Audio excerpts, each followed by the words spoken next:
Welcome. This is the darkest chapter of Diep and James's lives. They discovered the poisoned wooden crib, but before they could even take a breath of relief, an even more terrifying revenge struck. Diep is in labor. In the middle of a stormy night, with no hospital and no escape, James must deliver his child in their isolated wooden cabin. The very moment Diep braced herself through the pain, a figure in a black raincoat appeared outside the window. Not a petty vandal, but a vengeful former assassin from their old network. He didn't bring a knife. He brought a can of gasoline and a torch. Total annihilation of the house, turning their safe haven into ash and killing them all. James is caught between two mortal choices. Abandon his wife and child, who are fighting death inside the house, to confront the assassin outside, or let the house burn down. Will a miracle happen as the smell of charred wood begins to spread, and the baby's first cry is about to ring out? Don't leave the screen for a second. The next chapter, Birth in the Blazing Sea, will be the moment that decides the entire story. Like and subscribe to the channel immediately to witness with us, will the baby be born before everything is reduced to ashes? After handing over all the evidence related to the corporation's new CEO to the police chief, James and Diep knew they had triggered another legal earthquake. Their safety was no longer guaranteed in the wooden house, which had become a familiar target.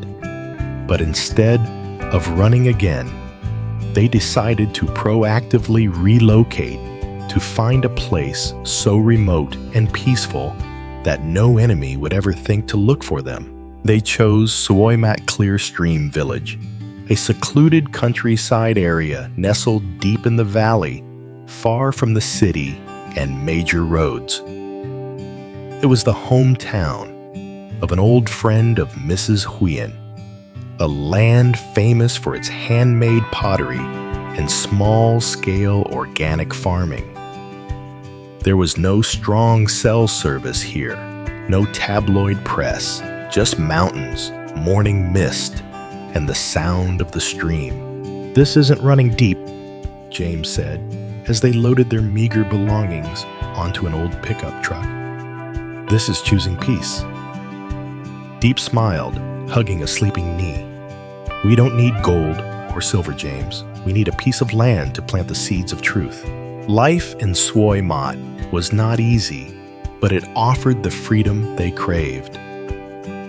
They bought a small plot of land by the stream, featuring an old but sturdy wooden house.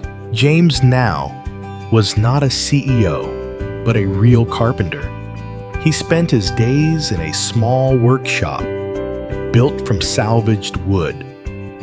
He used his design knowledge to create simple, refined, handcrafted wood products imbued with the spirit of the mountains. His goal wasn't to earn millions of dollars, but just enough to live and sustain his craft. James named his brand Dong, inspired by their wedding ring, specializing in kitchenware and small furniture made from native wood and bamboo.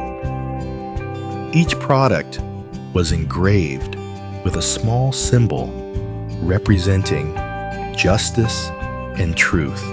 They only sold their goods through a simple website and a small network of people who loved organic, sustainable products. Diep managed the website and wrote stories about their simple living, which unexpectedly attracted a loyal customer base, people tired of the pretense of modern life. Their income was just enough to cover their living expenses and care for their family. But it was clean and honest. Diep, being pregnant, couldn't do heavy physical labor. She continued her work, teaching children from the highlands online using a weak internet connection. But instead of just tutoring, she created a special class called Sowing the Seeds of Truth, where she taught the children about honesty, courage, and the value of genuine labor. She wasn't just teaching literacy. She was sowing the seeds of a new generation that wouldn't be drawn into the vicious cycle of blind money and power. Diep's classes became her greatest joy. The laughter of the students, streaming from all over on her small screen, was the affirmation of her life choice. Ly became a true country girl.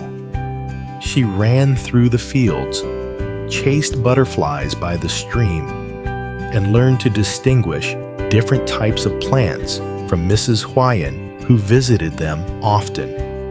Ly was no longer a shy child. She was full of energy and curiosity. James spent every afternoon teaching Ly to be his little apprentice carpenter. They worked together on simple wooden toys, a sailboat symbolizing their family's journey, and small birds representing freedom. The bronze ring on Diep's finger, James's worn-out shirt, and Ly's infectious giggle when she dropped the hammer that was everything that made up their home. Even at a distance, the darkness tried to reach them. After a few months of peace, James noticed something unusual. A customer in a major city suddenly canceled their largest order, accompanied by a cryptic message: "Your father's network is still active. They won't let you live in peace." James and Diep understood this wasn't a direct threat, but an attempt to financially choke them, forcing them to return to the city where they would be easier to control. Instead of being afraid, James and Diep decided to ignore it and live even more authentically. They donated their wood products to orphanages and isolated elderly people, using their work to create light, even when pushed into the shadows. Meanwhile, Mrs. Lamb continued her path of atonement. She had used all the money from selling her house to help victims of human trafficking and regularly visited fat in prison. Mrs. Lamb wrote a handwritten letter to Diep, no longer to apologize, but to express gratitude. She thanked Diep for showing her that life held more meaning than fame and pride. One day, Mrs. Lamb hired a motorbike taxi to travel into Soi Mat. She wore work clothes, carrying an old woven basket filled with organic vegetables. When Mrs. Lamb arrived, James was building a small wooden crib for their unborn child. She said nothing, just stood, watching silently. When James saw his mother, he hugged her tightly, not as a CEO's son, but as a man who had forgiven. "You don't have to say anything. You chose Soi Mat over the mansion, and that is the biggest apology," James said, his voice catching. Mrs. Lamb stayed for a few days, learning to plant vegetables and care for Ly. She had lost all her arrogance, replaced by simplicity and gratitude. Mrs. Huyen also arrived, and the two women, once enemies, now sat side by side, knitting sweaters for the baby. Love had mended the family. A few weeks later, Diep went into labor. There was no luxurious hospital, only the small village clinic, with Mrs. Huyen and Mrs. Lamb standing by. On a stormy night, amidst the smell of wood shavings and damp earth, Diep and James's son was born. James held his son, his tears falling onto the tiny face. This was the result of their choice, proof that they had not run away, but had fought for an honest life. They named their son James Lamb. An means light lamb is the forest, and James is the one who chose truth and a new beginning. The wooden house in Suimat wasn't just a home, it was a fortress built with wood, with truth, and with the valuable lessons of love. They had given up a criminal empire and billions of dollars, but they had gained a complete life protected by the bronze ring and the light of truth. The price of love wasn't a life of endless running, but the courage to live honestly and embrace simplicity. Diep and James had conquered not only the villains, but also the temptation of wealth and pride. Their happiness wasn't a fairy tale ending, but a sustainable, regenerative dawn, where every day was a new vow of sincerity. After settling into Suimat village, the old wooden house they bought was only temporary. It needed major repairs, and James didn't want to just patch things up. He wanted to build a new house, not just a shelter, but a symbol of their new life, designed and built entirely with sincerity. "I don't just want to live in someone else's hand-me-down house anymore, Diep," James said as he sketched on an old piece of cardboard. "I want this house to be ours from the foundation to the roof. A house without any secrets or lies." Diep understood. For James, building the house wasn't just a physical construction. It was an act of atonement and self-affirmation. He had rejected his father's magnificent architectural empire, and now he would use his true talent to build something small, durable, and meaningful. James didn't need complex blueprints. He designed a small, charming wooden house that embodied the local architectural style, but was optimized with the experience of a professional architect. It was built entirely from natural wood, from planted forests, bamboo, and local stone and terracotta materials. James firmly refused to use industrial materials or chemicals. The house had many large windows and a wide porch overlooking the stream, so natural light and fresh air would always flood in, symbolizing the transparency in their lives. A small workspace for Diep and James's carpentry shop would be connected so they could always be together, yet work independently. The work began immediately. James used his remaining meager savings to buy raw materials and hire a few skilled local carpenters from the village.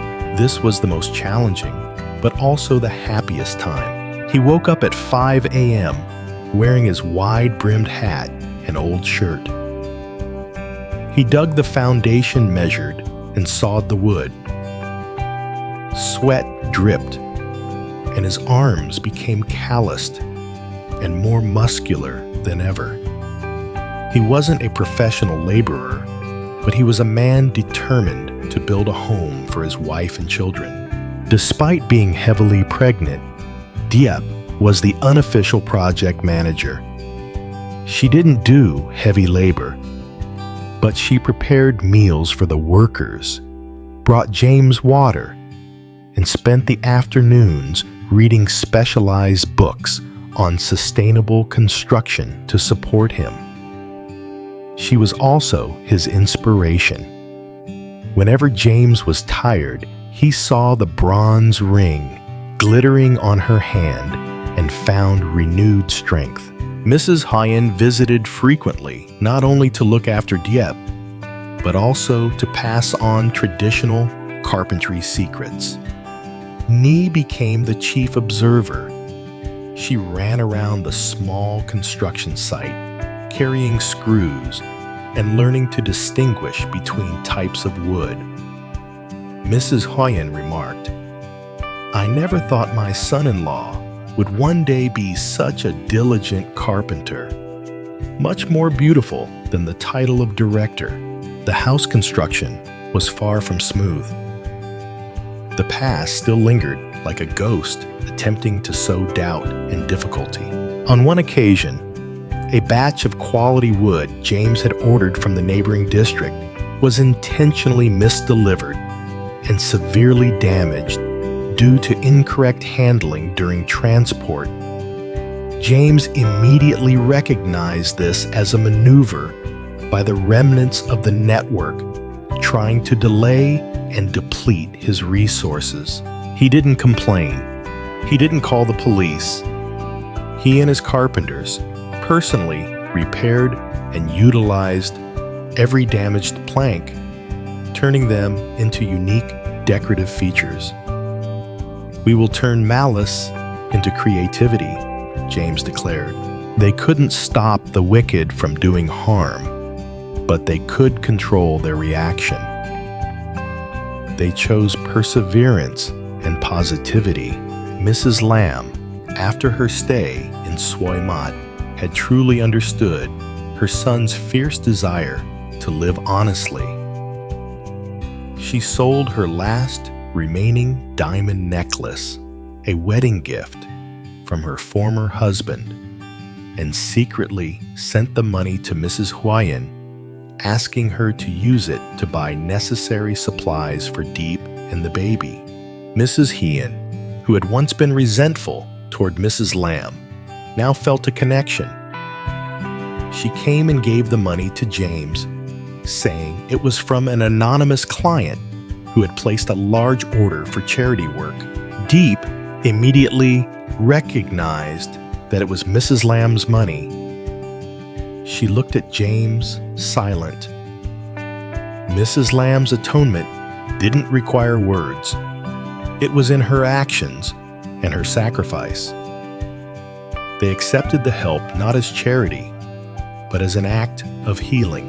Mrs. Lamb's assistance helped James buy the best tempered glass to ensure safety while still maintaining transparency and welcoming light. After nearly 6 months of relentless work, the wooden house was complete. It stood there simple yet solid, harmonizing with the mountain landscape. The pitched roof was thatched with local grass and native wood. Large windows looked directly out onto the stream where James and Nee often sat fishing. Inside, the scent of fresh pine and natural wood oil spread warmth and security. On the main crossbeam, James personally carved a simple sentence: "Love is not the price to pay, but the foundation to build upon." Before Diep gave birth, they held a small housewarming ceremony. It was just James Diep, Nee, and Mrs. Huayan. James held Diep's hand standing on the new porch. The sun set, painting the whole valley gold. "I once thought I was a great architect building skyscrapers," James said, his voice emotional. "But this house, this is my greatest achievement, Diep. It is proof that I chose correctly. I chose you. I chose Nee. I chose this life not because I had to, but because I wanted to." Diep leaned her head against his shoulder, feeling his warm breath. "You built a fortress, James, a fortress of truth. The enemy can take our money, but they can never take the light in this house." Nee ran over, hugging James's legs. "Daddy, is this the sailboat house?" James lifted Nee up, kissing her forehead. "Yes, my darling, this is home, and we will stay here forever together." A few weeks later, right in this brand new wooden house, Diep went into labor. There was no luxury, only the absolute peace of the mountains and the sound of the running stream. Mrs. Huayan and a village nurse were on standby. James, though, the sentence is incomplete, but the context suggests James is anxious yet present for the birth. James, though anxious, was braver and steadier than ever. He tightly gripped Diep's hand, transmitting courage and strength to her. And then James Lamon let out his first cry. The baby was born in the wooden house, built with resilience and love. He was the child of truth, not of sin or deceit. When James looked at his tiny son, he knew the war had truly ended. He had lost everything, but he had regained everything. The wooden house in Soymat was more than just where they lived. It was the eternal vow Diep and James had made to each other and to their new life. They had used their own hands to build a secure future, one that could not be shaken by any remnant of the darkness. The price of peace was paid with honest labor and perseverance. But would this complete happiness truly be the end of all turbulence? Or would new challenges arise, demanding that James and Diep continue to fight to protect their home and their ideals? After making the decisive choice to move away from the remnants of the darkness, James and Diep, carrying Ly and a growing life inside her, chose Soymat village as their final haven. They were no longer afraid. They chose freedom and anonymity. The old wooden house they bought in Soymat was considered unsafe for Diep and the unborn baby. James poured all his dedication and his remaining modest savings into building a new home. It was a race against time as Diep's pregnancy advanced. Diep was in her 7th month of pregnancy. She needed absolute stability and peace. James needed to complete the house before the heavy rainy season arrived. James was more than just the architect. He was the head carpenter. He had to do everything from mixing mortar and sawing wood to treating for termites. He had shed his designer suits, replacing them with a faded shirt and ripped jeans, his hands calloused from gripping the hammer and saw. This was the image of a true man fighting for his family with his own labor. "I've never felt my life was this meaningful," James told Diep as he wiped sweat away. "Back then, I built buildings for other people and for illusions. Now, I'm building my own future."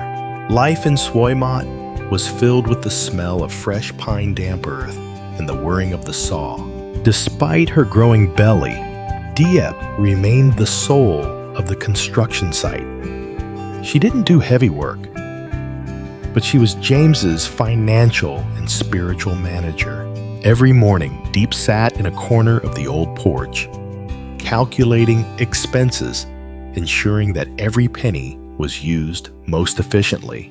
She continued her translation and online tutoring work to earn extra income for the baby's small necessities. She cooked simple yet nutritious meals for James and the workers. These were local dishes she learned from Mrs. Hean, filled with care and love. When James felt discouraged because work was stalled due to the weather or poor quality materials caused by the lingering sabotage, Diep didn't complain. She simply sat beside him, gently singing lullabies to the baby in her belly, or recounting memories of the time they fought for justice. Her lullabies were his spiritual strength. Ly grew up amidst the construction site and nature. She learned invaluable lessons about honest labor. Ly was often given the simple tasks of sorting nails or gathering wood scraps. She took immense delight in the work. James taught Ly, "Every piece of wood here requires sweat and truth to stand firm, my daughter, just like our lives." Mrs. Lamb, after learning about Diep's pregnancy and James's decision to build the house, came to visit. Instead of bringing money, she brought a large trunk of high-quality linen and wool yarn that she had kept from her days in the garment business. Mrs. Lamb didn't say much. She spent the entire day sewing the baby's first clothes and warm blankets alongside Diep. Mrs. Lamb had lost her luxury, but found joy in doing everything with her own hands. Mrs. Huyen also arrived, and the three women Mrs. Diep and Mrs. Lamb sat knitting and chatting about plants, about motherhood experiences. The social distance was gone, replaced only by the understanding of women about to welcome a new life. The house was completed just a few weeks before Diep's due date. It was a masterpiece of simplicity and persistence. The house featured a small loft, a warm fireplace, and an oak crib that James had personally carved. James installed a large window frame in the bedroom, looking directly out onto the stream. It was a window without curtains, symbolizing the transparency and openness they had chosen. James spent many nights finishing the crib. He didn't paint it, only polished it with natural oil. Inside the crib, he placed a wool blanket knitted jointly by Mrs. Lamb and Mrs. Huyen. This crib, made with James's resilience and the affection of two grandmothers, was the safest place in the world. One evening, James and Diep sat on their new porch. Diep leaned her head on James's shoulder, her belly large and round. "I was afraid I couldn't give you and the children a good life," James whispered. "You've given me the best thing," James Diep gently replied, touching the bronze ring. "You gave me a home that wasn't built with money, but with truth. You gave me a husband who isn't defined by his reputation, but by his courage." They looked together at the faint light from the carpentry shop, where the oak crib awaited its owner. James placed his hand on Diep's belly, feeling the heartbeat of his son. He had given up everything for this moment, a moment of complete peace and overflowing happiness. The house was ready. The village clinic had been notified. Mrs. Huyen and Mrs. Lamb had prepared everything. Diep knew that although she was about to endure the pain of childbirth, she was not afraid. She had battled storms much bigger than this. James, with his newfound composure, prepared water-warm towels and held Diep's hand firmly. He had learned how to control himself in the most intense situations. Nee, sitting nearby, eagerly awaited her little brother. She had drawn a picture of their family dad as a carpenter, Mom as a teacher, and their house shaped like a sailboat. The sound of the saw had fallen silent. Now, everything was still waiting for the first cry of a new life. The child of light, the child who would officially confirm that this family had triumphed over the darkness forever. Will the baby be born smoothly, and will this simple rural life shield them forever from the greed and hatred of the old world?